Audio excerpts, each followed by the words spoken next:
attente. Oui, même s'ils ne sont pas au même syndicat, ce sont, ce sont les mêmes agents. Oui, les prestations qu'a évoquées Didier, c'est bien là-dessus que les agents sont le plus sensibles. Juste un point sur lequel je voudrais revenir, sur la prestation maladie. Je pense que sur cette prestation, il faudra qu'on avance davantage, puisqu'aujourd'hui, il y a quand même une inéquité de traitement entre le statut de contractuel et le statut de fonctionnaire sur cette prestation.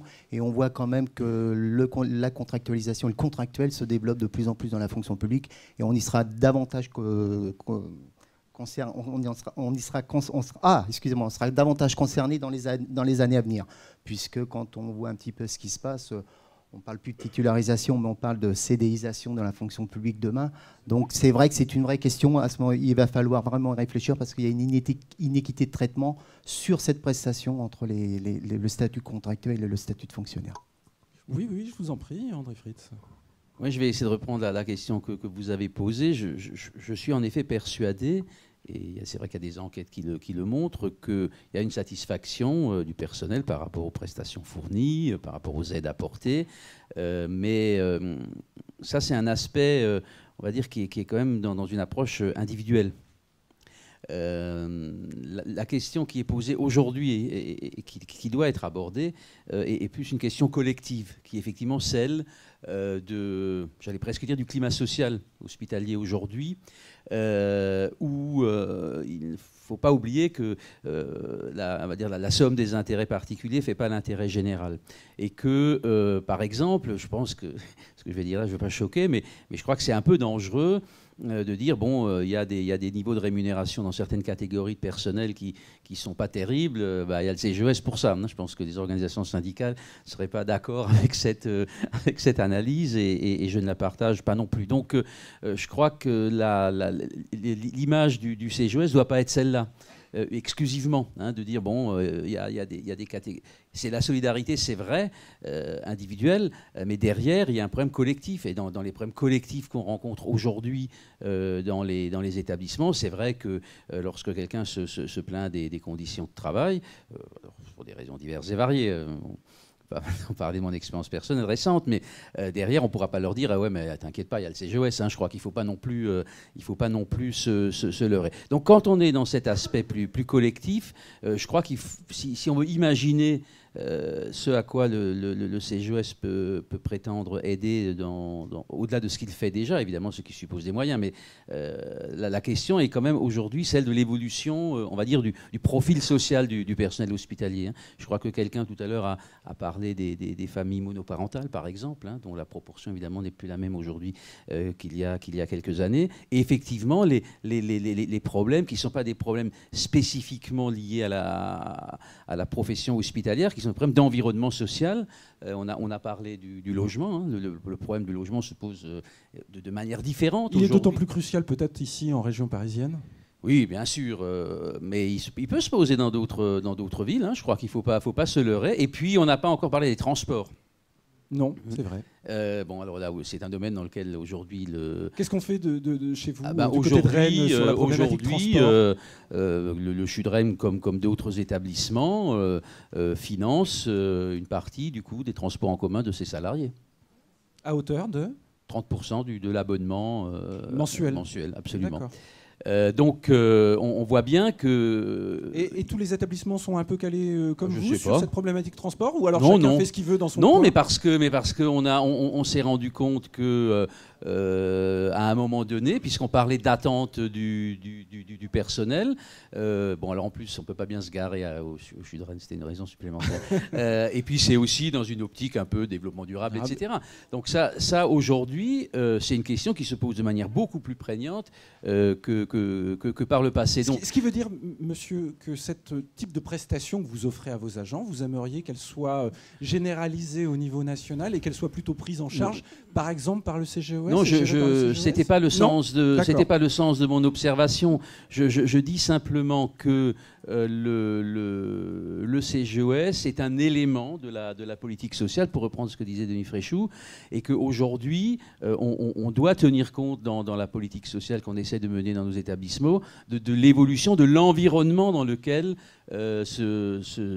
fonctionnent aujourd'hui les établissements, y compris la dimension des contraintes de ressources que, fort légitimement, les représentants des organisations syndicales ont rapidement évoqué dans la discussion. Donc c'est vrai que c'est assez touchant, là, les années 60, mais on est dans un autre monde aujourd'hui. Ça n'enlève rien, je ne veux pas paraître critique, hein, mais ça n'enlève rien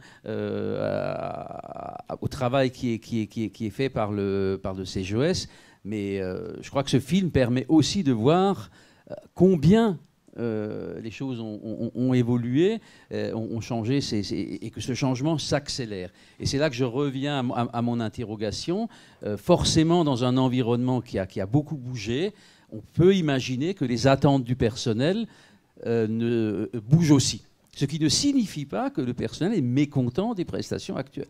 Il en voudrait plus. On en veut tous plus, peut-être. Oui, mais aujourd'hui, la question est celle des choix. Quand on est sous contrainte de ressources, on est dans la question des choix. Alors, les contraintes. Donc évidemment, je ne suis pas venu, surtout pas à côté d'Annie Podeur, dire Pompidou des sous. Hein. Mais ça, c'était un slogan dans les années 60, Pompidou des sous. Sauf qu'il y avait des sous. Et que Pompidou, il a pu donner des sous. Aujourd'hui, Pompidou des sous, ça ne sert plus à rien. Annie Podeur, oui. Pompidou des sous. Je ne vais pas vous répondre à cette question, bien évidemment, mais je voudrais revenir sur les questions qui sont abordées, sur les attentes des salariés et du coup sur le positionnement du CGES, les services qu'il peut rendre collectivement et à l'échelle de l'ensemble de la communauté hospitalière et la place qu'ont les établissements hospitaliers eux-mêmes. Moi, honnêtement, ça ne me choque pas que le CGES apporte par rapport à d'autres champs d'activité économique où il n'y a pas cette solidarité, apporte cette garantie de solidarité au sein de toute une communauté hospitalière qui est celle de la fonction publique hospitalière. Pour autant, il y a des évolutions auxquelles on doit songer et sans tabou. Il y en a une qui a été abordée par M. Coiffard, c'est effectivement, aujourd'hui, jusqu'à présent, dans la fonction publique hospitalière, dans les hôpitaux, on avait ou des agents qui étaient des fonctionnaires ou des personnes qui étaient en remplacement et on savait que de toute façon, à un moment ou à un autre, elles rejoindraient, parce que passeraient des concours, elles seraient intégrées. Hein. Aujourd'hui, il faut qu'on se pose la question, effectivement, du traitement, de l'équité de traitement, parce qu'ils appartiennent à une communauté hospitalière des autres agents. Hein. Il y a aussi une question qui se pose. Je pose la question sans tabou cet après-midi. Aujourd'hui, ce sont exclusivement les agents de la fonction publique hospitalière. Une communauté hospitalière, ce sont des agents de la fonction publique hospitalière, des contractuels, on l'a dit, et des agents publics qui ne sont pas de la fonction publique hospitalière, les médecins. Et c'est une question qui est posée aujourd'hui. La contribution, elle est assise sur la masse salariale des personnels non médicaux. D'accord. Non médicaux. Hors praticiens hospitaliers. Oui. Alors on peut poser la question d'ailleurs. Attendez, je poursuis parce que... vous posez la question, il faudra quand même qu'il réponde. Oui, mais après on va répondre. Mais je pose la question parce que je pense que c'est une question qu'on doit se poser. Deuxième évolution, le périmètre. Aujourd'hui, c'est réservé exclusivement aux établissements établissements publics de santé ou établissements sociaux ou médico-sociaux employant des agents de la fonction publique hospitalière. Que vont devenir les agents qui sont mis à disposition, par exemple, ou qui intègrent des GCS, qui vont être recrutés directement par des GCS demain? Je crois qu'il y a une question à se poser. Il faut qu'on accepte d'ouvrir le dossier et qu'on accepte des évolutions. En revanche, sur le niveau de contribution, je voulais quand même souligner, ça a été dit, hein, je pense qu'on est passé de 0,50 à 1,50 de la masse salariale. Je ne sais pas vous dire si c'est beaucoup ou pas beaucoup. Après, c'est une question de choix. Alors maintenant, je vais passer aux prestations. Les prestations, bien sûr qu'il y a des services d'action sociale hérités quand même d'actions de bienfaisance, c'est-à-dire l'aide aux personnes en difficulté. Ça ne peut pas être que ça. C'est aussi l'accompagnement d'agents de la fonction publique hospitalière dans leur vie personnelle. Et c'est la raison pour laquelle, au nombre des préoccupations qui ont été exprimées, arrive les modes de garde, les transports et le logement. Ce n'est pas un hasard, hein, parce que dans la vie aujourd'hui d'un certain nombre de travailleurs, ce sont des réalités auxquelles ils sont confrontés.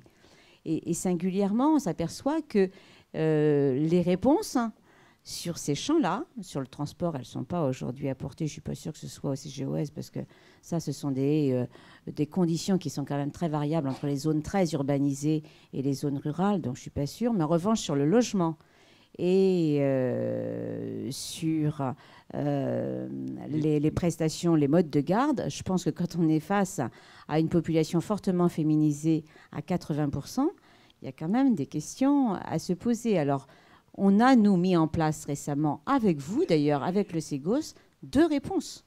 Le CESU, c'était une revendication forte qui avait été portée, qui avait fait l'objet d'une signature dans un protocole de 2006. Il a été traduit et mis dans les faits. On sent bien que ça répond à un besoin parce qu'il y a une montée en charge régulière de cette demande de prestation. Alors le CESU, ce n'est pas seulement le mode de garde, ça peut être aussi des services tout simplement domestiques. C'est une femme qui vous parle. Hein, chèque emploi des heures de ménage, chèque emploi service universel, pardon. Je parle trop par sigle. Hein. Mais ça peut être aussi des heures de repassage, des heures de ménage. On a étudié si ça correspondait aux attentes, là aussi. Écoutez, je pense que la présidente du CGOS, Mme Lénard, pourra vous répondre. Je crois que ça correspond, en tout cas quand je vois les chiffres, hein, je m'aperçois que ça répond aux attentes. Deuxième point, sur le logement. Alors là, on était dans une situation totalement singulière.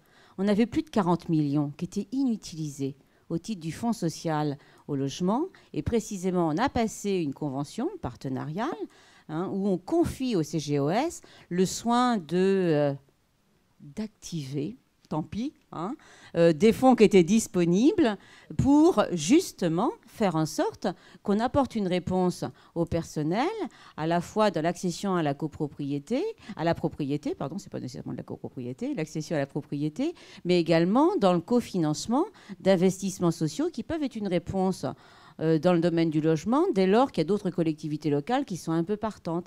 Et je pense que là, on a ouvert, et c'est récent, tout ça c'est 2009, des champs nouveaux, et quelque part, ça signe le partenariat solide qui existe entre l'administration centrale, le ministère, la DGOS, le CGOS, et puis aussi le dialogue social, parce que moi j'entends tous les représentants là au sein de différentes réunions qui me parlent non seulement de leurs conditions de travail, mais aussi de leurs conditions de vie. Et on est obligé d'être à l'écoute, parce que je pense que c'est ça le facteur de notre attractivité, c'est de prendre l'individu dans son entièreté et de faire en sorte qu'il ait de bonnes conditions de travail, mais aussi derrière de bonnes conditions de vie. Didier Bernus, quelle nouvelle prestation aimeriez-vous ou aimeraient vos adhérents voir être mises en place dans les années futures par le CGES ou en termes d'action sociale au sein des établissements? Je ne sais pas si je vais répondre directement à votre question, mais c'est en lien. Mais quand Madame la directrice évoque la nécessité de prendre en compte des besoins émergents, on est entièrement d'accord avec son propos. Mais, vous voyez les mêmes besoins émergents ? Mais le contrepoint que je mets et que je mets en lien avec le début de son propos, il ne me semble pas qu'il y ait moins de personnes en difficulté. Or, si on raisonne à budget constant, si on doit répondre à des besoins nouveaux au détriment d'une aide indispensable à apporter à des personnes en difficulté, on voit qu'on est en proie là à une grande difficulté. Il y a des vraies difficultés de choix. Donc ça nécessite, certes, que l'on prenne en compte et que l'on prenne en considération les nouveaux besoins qui sont d'actualité, mais en même temps que l'on ait l'équilibre indispensable en termes de réponse aux agents qui présentent des difficultés. Par exemple, sur la question de l'accompagnement des parents qui ont des enfants handicapés, des enfants ou même des adultes, des jeunes adultes handicapés. On sait très bien que ce sont des prestations qui vont, entre guillemets, consommer beaucoup pour peu de gens. Sauf que cette œuvre de solidarité, elle est indispensable et elle est en lien direct, justement, avec ce que on nous expliquait. Ça donne le sens à la République sociale. C'est ça, tout l'enjeu. Et oui, le CGOS peut constituer un plus en termes d'attractivité, d'accompagnement, mais attention, il ne faut pas faire jouer au CGOS un rôle qui ne devrait pas être le sien, où il ne faudrait pas qu'il y ait une tentation. On est dans un contexte contraint budgétairement, et de dire finalement on va faire prendre en charge par le CGOS un certain nombre de choses qui devraient être prises en charge ou qui devraient être accompagnées, etc. Sur la question du CESU, notre organisation syndicale était signataire de l'accord de 2006. On était d'accord, à condition qu'il y ait un abondement. On l'a l'on fait puisse. Oui, mais sur cet abondement promis, on voit, eh bien, oui, Pompidou des sous. Eh bien, effectivement, il faut mettre en face. C'est pas un guichet ouvert. Nous, on est d'accord. Hein. Bon, on a nos revendications en termes d'augmentation de la contribution au CGOS. Hein. Maintenant, quand on a le budget qui est en face de nous, il y a des choix à faire. Eh bien, oui, on est prêt à ouvrir des discussions, mais conservons des équilibres. Et pour ce qui est de notre organisation, nous ne considérons pas comme étant passéistes parce que ce sont des prestations que l'on va qualifier d'historiques et que l'on pourrait qualifier, ou que certains qualifieraient de préhistoriques parce qu'elles sont anciennes. Elles sont justifiées et d'actualité, pleinement d'actualité, peut-être même plus d'actualité aujourd'hui qu'hier, parce qu'on a de plus en plus de collègues qui sont dans de vraies difficultés sociales. Et cela, on ne peut pas les laisser sur le bord de la route, on ne peut pas les laisser sur le bord du chemin, et ça touche tous les niveaux de salaire. Quand on est face à la maladie, à la prestation maladie, ce n'est pas une prestation qui est en lien avec mon niveau de salaire. C'est bien avec ma situation individuelle. Et il faut qu'on conserve ça, ces liens de solidarité. Et on dit oui, participons à cette modernisation, trouvons ça. Nous sommes entièrement d'accord. Attention, on ne lâchera pas non plus, entre guillemets, la proie pour l'ombre. Oui, Annie Podeur, Denis Fréchou. Très rapidement. Un tout petit droit de réponse rapide, parce qu'on n'est pas là pour polémiquer, parce qu'on est unis. Non, pas du tout. On est unis, honnêtement, par les mêmes objectifs et le même souci de la solidarité. Je voudrais quand même rappeler que sur le CESU, on a augmenté le niveau de contribution de 0,09%, que quand je vois aujourd'hui la montée en charge, chaque année, on prend en compte, nous, dans la construction de la campagne à venir, les prévisions d'augmentation correspondantes à cette prestation. C'est prévu dans le médico-social comme... Écoutez, on vous donnera un micro, monsieur, vous inquiétez Monsieur pas. Tourisseau, je suis désolée, je peux même vous donner le chiffre. Je peux vous dire que pour les établissements médico-sociaux en 2009, on l'a pris en compte. 17... On ne pouvait pas mettre tout le monde sur la table ronde. Non, attendez. On vous permettra de discuter. Là, je vous parle du financement sur l'ONDAM. Évidemment, je ne peux faire que ce sur quoi j'ai la maîtrise. Denis Fréchou, vous, directeur d'un établissement, est-ce qu'il y a de nouvelles prestations que vous aimeriez pour vos personnels, qu'elles soient mises en place et peut-être supportées par la CGES, tout en sachant que les budgets sont contraints, si j'ai bien compris. Donc ça voudrait dire peut-être augmenter votre cotisation. Oui, je le disais tout à l'heure et j'y reviens parce que ça me paraît important. Dans ce domaine de la prestation sociale, on est un peu comme dans le domaine de la formation continue, où on a à la fois une demande des personnels, qui est une demande de développement personnel qui doit être entendue, et une vision employeur. Pour parler très clair, quand je développe par exemple les prises en charge de crèches dans mes établissements, ça correspond à une demande de mes personnels, donc je suis évidemment très satisfait de pouvoir y répondre, mais soyons honnêtes, c'est aussi une préoccupation d'employeur. Je sais fort bien que si les personnels n'ont pas la possibilité de mettre leurs enfants à la crèche, je vais avoir un absentéisme accru, et cet absentéisme, dans la logique tarifaire qui est celle des hôpitaux aujourd'hui, elle va se répercuter directement financièrement sur l'établissement. Donc on est là dans une réflexion qui est assez complexe, qui en plus varie d'un établissement à l'autre, d'une région à l'autre, d'une catégorie sociale à une autre. Donc ça devient un ensemble qui est complexe à gérer.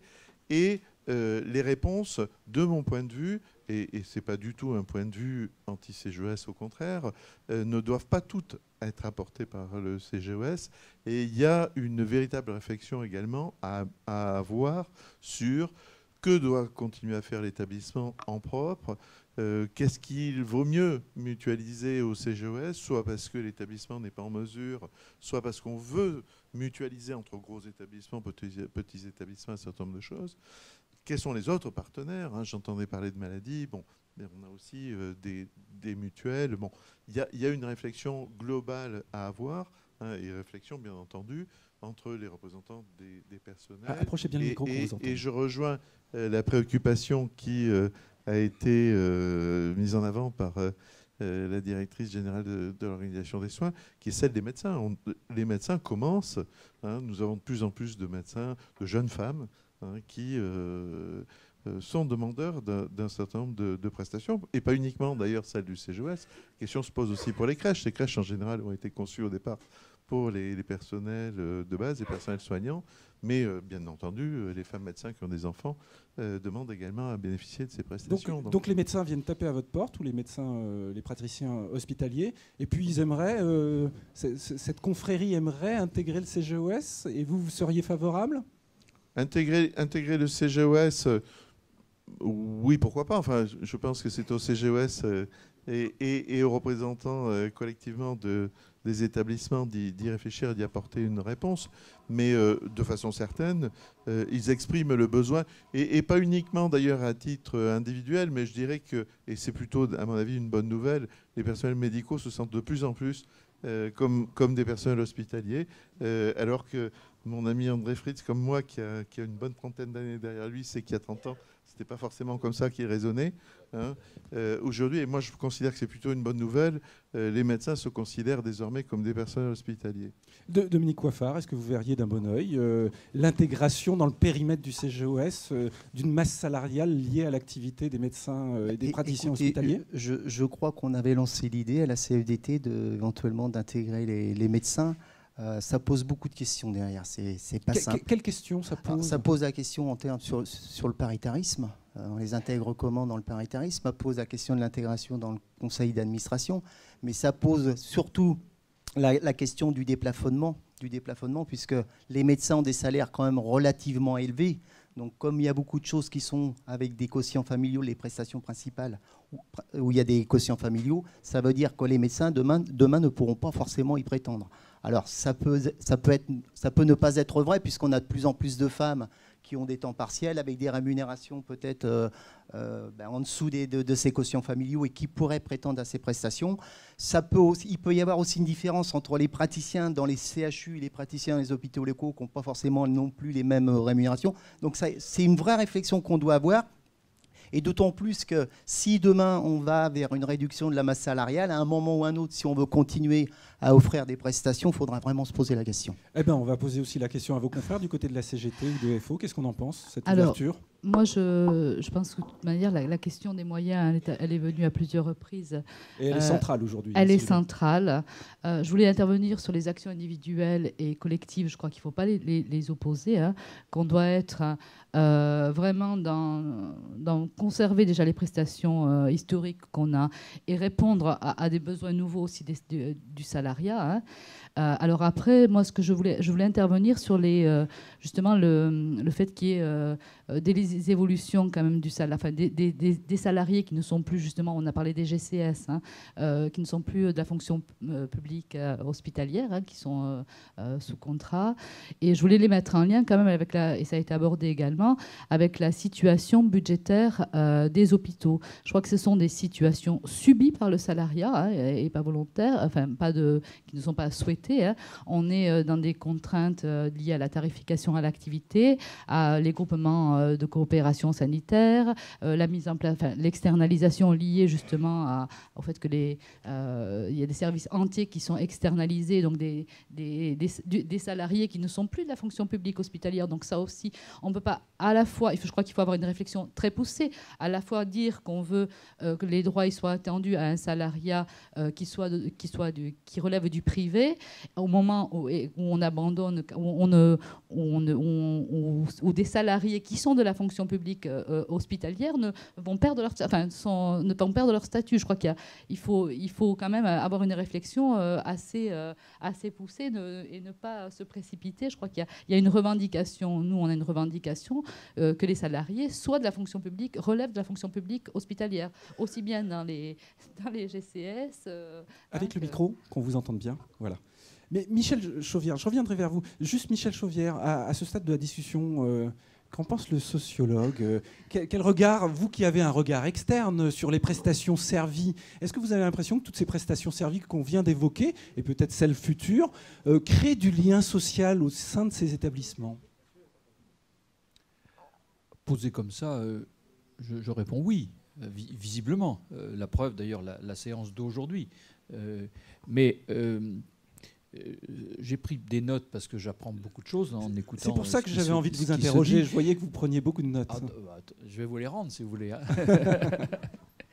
Je suis sensible à deux aspects, comme ça, parmi ce que j'ai noté.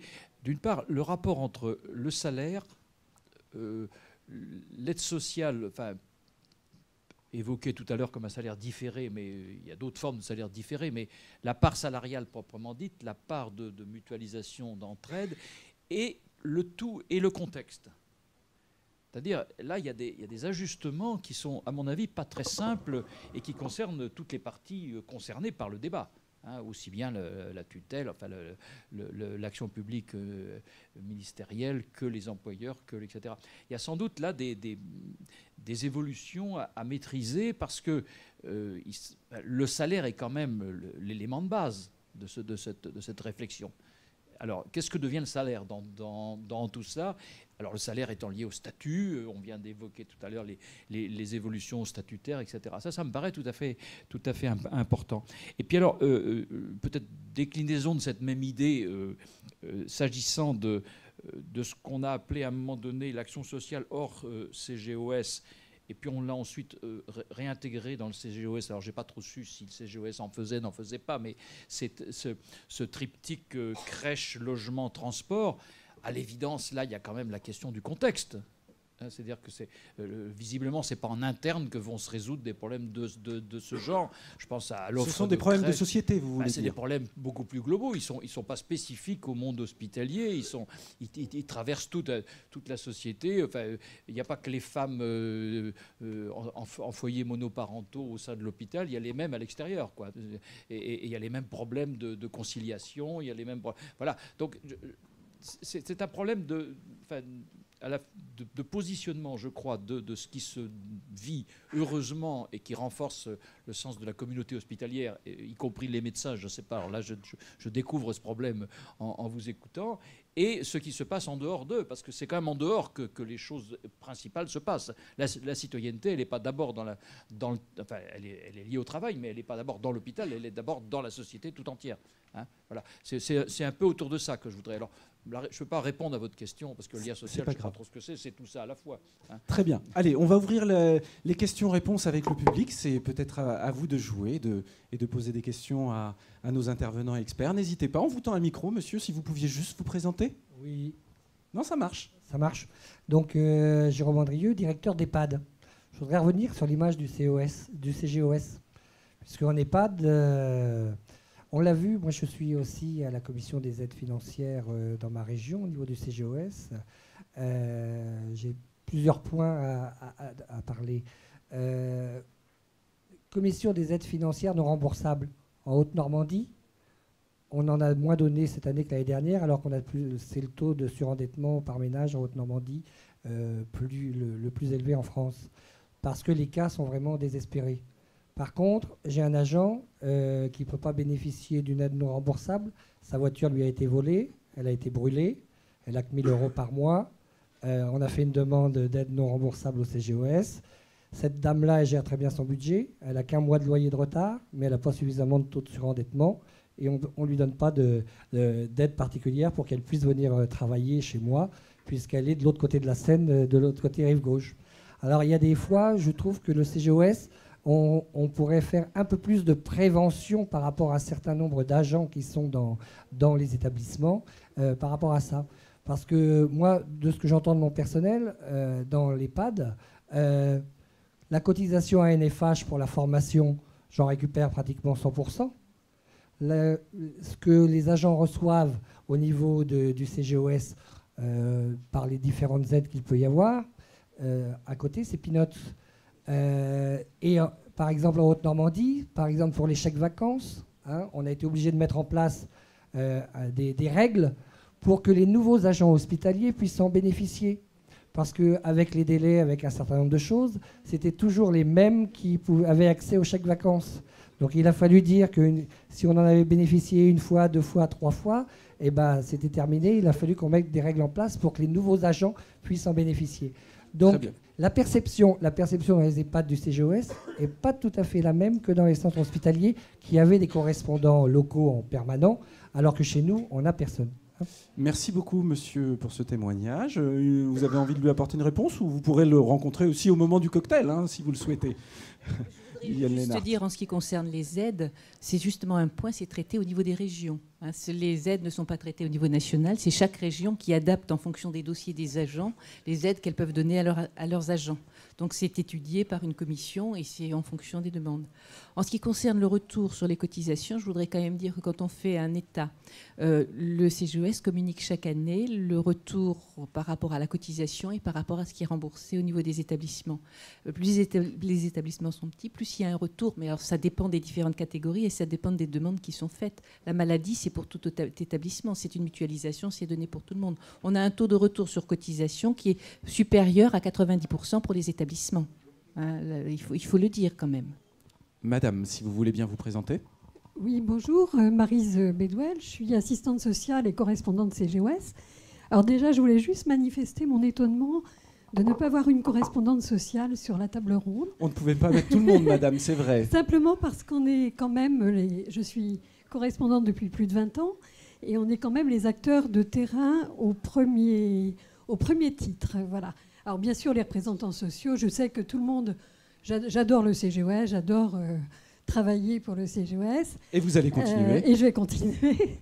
Mais c'est vrai que comme je suis allée à plusieurs séminaires, et il y a des grosses inquiétudes par rapport aux correspondants sociaux dans les établissements, parce que je pense refléter l'inquiétude générale, parce que même s'il y a une représentation des directions, les directions ne paraissent pas toujours impliquées sur le terrain ou n'en ont pas les moyens. Je ne sais pas si...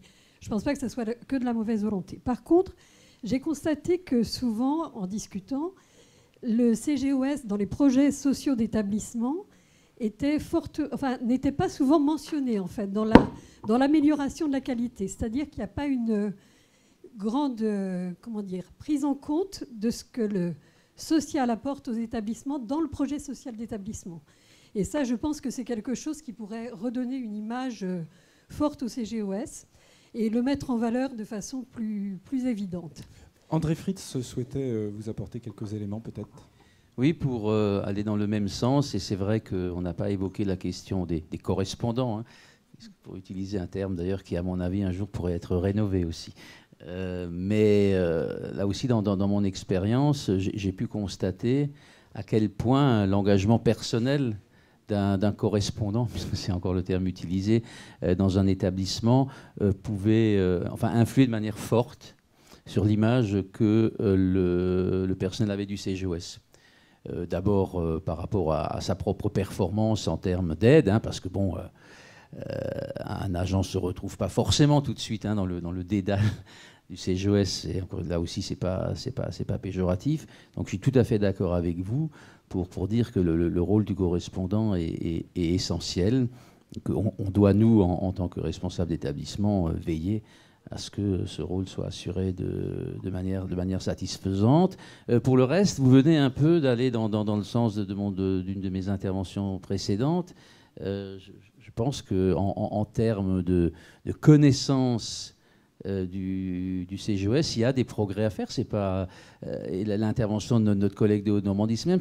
Et alors, parce que c'est compliqué le CGOS, il faut dire les choses comme elles sont. C'est compliqué. Et le ressenti d'un certain nombre d'agents est parfois lié à des difficultés qu'on n'a pas su expliquer, qui parfois n'auraient pas dû se produire, mais aussi que parfois on ne sait pas expliquer. Et puisque vous m'interrogiez sur l'image, ça en fait partie. Alors, encore une fois, je pense qu'on est entre adultes et responsables. Je crois qu'on doit être en capacité de faire. C'est de l'autocritique en fait, parce que je ne me considère pas extérieur au CGOS, mais je crois que dans ce domaine-là, et ça peut être beaucoup le rôle du correspondant, il y a des progrès à faire. Merci. Voilà une autre question qui se prépare. Madame, si vous pouviez vous présenter. Je suis Yasmina Selou, je suis syndicaliste CGT, mais je pense que la question centrale, c'est la première qui a été posée, quoi. C'est quoi l'action sociale? Et je pense que c'est un grand enjeu. Il faut le redéfinir. C'est pas les œuvres sociales, Didier Bernus l'a dit. Il faut qu'on sache ce que veut nos tutelles aussi. Madame Poder, vous êtes bien placée pour le savoir. Les hospitaliers aujourd'hui ont besoin de prestations parce qu'ils sont dans un état tel qu'ils ont des besoins, comme tout citoyen français aujourd'hui, en grande difficulté. Et il faut revenir aussi sur la cotisation sociale. Là où c'est pas clair, parfois, où les salariés, c'est pas clair pour eux, c'est que qui est notre employeur? Quelles sont ses responsabilités? C'est la différence avec les comités d'entreprise, par exemple. Et l'enjeu aussi est grand. Et sur 900 000 salariés, c'est pas le moindre. Ça pourrait être un des plus grands.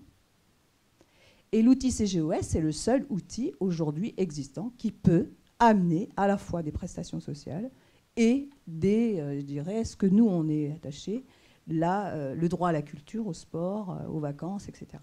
Mais tout dans le domaine d'accessibilité, à la fois individuelle et collective. Et le paritarisme permet de l'accessibilité collective des choses, s'en emparer. La méconnaissance du CGOS, il n'est pas... moi, je pense que par son statut, c'est pas flou. Ce qui est flou, c'est la mission qu'on voudrait lui faire jouer aujourd'hui, qui n'est pas du tout la même chose. Et je pense que pour ce faire, il faut creuser la question de l'emploi et des salaires. Et évidemment qu'on pourrait penser que nous ne sommes pas tous, on n'a pas tous les mêmes responsabilités. Mais les salariés ont besoin de prestations sociales, évidemment. Et sur la garde des enfants, et sur votre responsabilité d'avoir une crèche, bien sûr. Mais les petits établissements comme les nôtres, moi je suis dans un foyer de l'enfance, c'est pas le CGOS qui va répondre à l'ensemble des demandes, par exemple sur la garde des enfants, c'est évident, de l'ensemble de mes collègues. Nous sommes sur un département qui est sinistré, la Seine-Saint-Denis, et pourtant qui a des équipements de la petite enfance, mais pour lequel ils priorisent d'autres choses. Voilà, c'est un peu ça quand même la question. Et c'est surtout de creuser l'idée de l'action sociale, hein, aujourd'hui. Madame, justement, une petite question. Non, gardez le micro. À quelle action sociale rêvez-vous? Quelle action sociale vous verriez dans les 10 années à venir? Quel CGOS pour demain? Vous posez la question. Quelles sont les solutions que vous préconisez? Je pense que peut-être la correspondante l'a dit. Moi, je suis EduxP, donc évidemment, je sais ce que c'est que l'action sociale. Avec Mme Poder, on a déjà eu des discussions. D'ailleurs, c'est une des filières la plus mal menée, je dirais, et des statuts un peu le plus ambigus.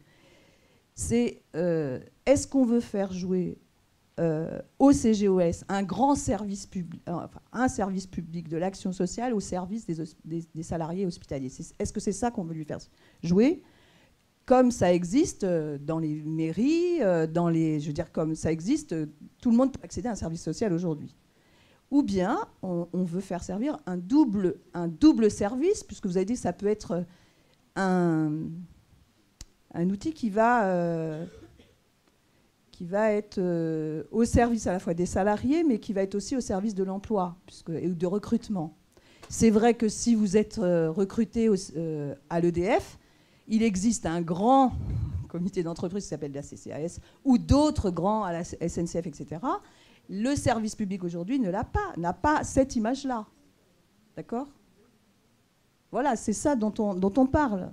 Allez, on va poursuivre les questions. Et si vous voulez réagir sur scène, vous n'hésitez pas. Monsieur, allez-y, si vous pouviez juste vous présenter. Bonjour, Denis Basset, Force ouvrière, vice-président national du CGOS. C'est vrai que 50 ans d'histoire, ça a été relaté d'une manière assez fidèle. C'est compliqué de ne rien oublier.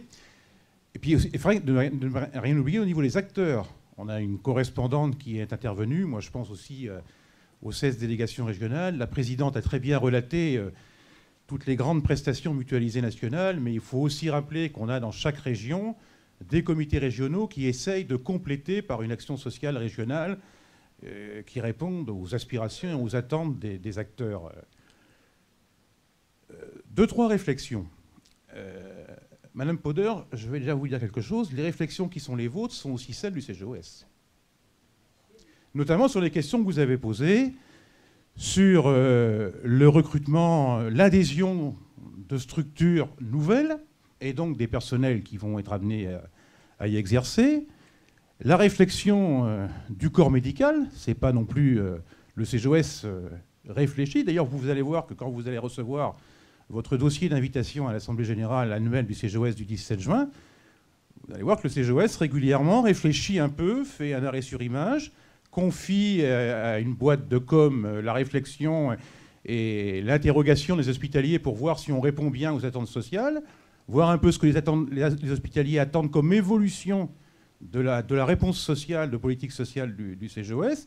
Et CGOS, on se nourrit de ça pour essayer de lancer des perspectives et de lancer des pistes. Et notamment, vous verrez en lisant les écrits du CGOS que la piste médicale est une réflexion qu'on a à l'esprit, que la piste des nouvelles structures hospitalières dans le cadre de la OHPST, les CHT demain, d'autres structures hospitalières réunissant des agents de différents statuts ou des différentes conditions, le personnel contractuel, bien entendu qu'on y réfléchit, mais j'allais dire que tout ça, ça méritera. Vous avez fait référence au protocole de 2006, dont Force ouvrière et d'autres organisations sont signataires.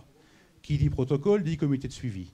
Sur le volet social, le moins qu'on puisse dire, c'est qu'il mérite, ce comité de suivi, mérite que vous réunissiez régulièrement ce comité de suivi pour qu'on essaye de revoir sur le CESU, parce que je vois le CESU, effectivement, s'est mis en place, commence à connaître une montée en charge, mais il y a quand même une grande inquiétude du côté des établissements sociaux et médico-sociaux, où les choses sont loin d'être résolues, et on s'aperçoit très vite que la montée en charge rapide qu'on est en train de constater va faire en sorte que l'encours, en gros de 20 millions d'euros, qui a été pour l'instant mis à disposition par les pouvoirs publics, vont vite être atteints. Et il ne faudrait pas qu'une mesure nouvelle, dans l'impossibilité de pouvoir la servir toute l'année, vienne s'inverse quant à l'objet qu'on a voulu mettre en place, c'est-à-dire ouvrir quelque chose de nouveau en direction des personnels hospitaliers. Il va falloir, on ne pourra pas s'économiser, Mme Poder, sur ce thème-là comme sur d'autres, d'avoir une réflexion sur les évolutions des besoins nécessaires, budgétaires, pour poursuivre une politique sociale ambitieuse. Puis je dirais le grand enjeu aussi, c'est le problème démographique. La fonction publique hospitalière, on sait qu'on va avoir une inversion démographique dans les quelques années qui viennent. De nombreux départs à la retraite. Voilà, donc beaucoup de jeunes hospitaliers, beaucoup de jeunes femmes, parce qu'on sait qu'on restera une population majoritairement féminine, donc avec des besoins d'accès au logement, de garde d'enfants, de problèmes de déplacement, comme ça a été évoqué par nos collègues chefs d'établissement. Tout ça méritera effectivement que les pouvoirs publics, encore plus, je dirais peut-être qu'aujourd'hui avec le CGOS, réfléchissent dans le cadre de réflexion et de négociations régulières sur l'évolution. Je crois qu'on ne peut pas s'économiser, Mme Poder aussi, de réfléchir à la contribution. Je sais qu'on est dans une situation particulière, budgétaire, que les hôpitaux sont les établissements dans une situation particulière. Le CGOS, on sent bien qu'on est arrivé à un taquet où l'entrée de nos contributions et la politique que l'on sert fait que la présidente l'a très bien dit, on consomme l'intégralité de notre budget en réponse sociale, pratiquement. On essaie simplement d'être un tout petit peu prévoyant en se mettant quelques réserves financières pour être en mesure de continuer justement à servir ces grandes prestations sociales qu'on a mis en place depuis 50 ans. Et notamment la retraite, je présume. Notamment la prestation retraite, mais c'est pas la seule. Il y en a d'autres aussi qu'on veut essayer de maintenir et on veut essayer de développer, mais tout ça demandera donc une réflexion et une négociation.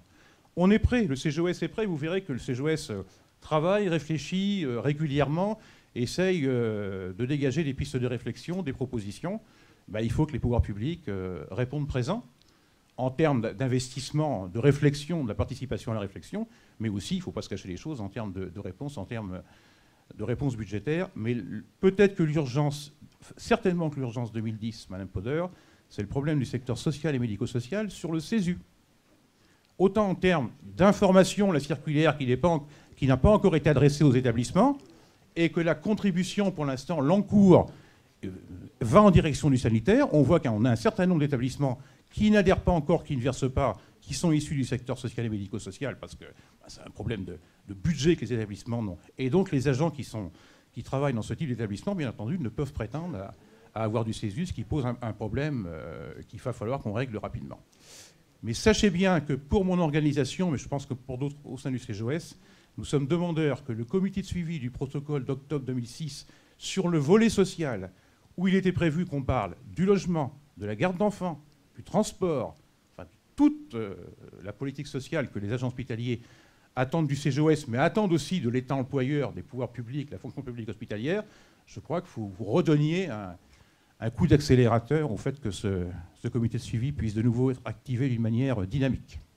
Merci beaucoup, monsieur. D'autres questions, n'hésitez pas. Denis Fréchou, on vient de parler budget. Est-ce qu'aujourd'hui, les hôpitaux publics hospitaliers fonctionnent à flux tendu d'une manière financière et puis sur un plan humain aussi? La situation financière. Alors, on va vous donner un autre micro.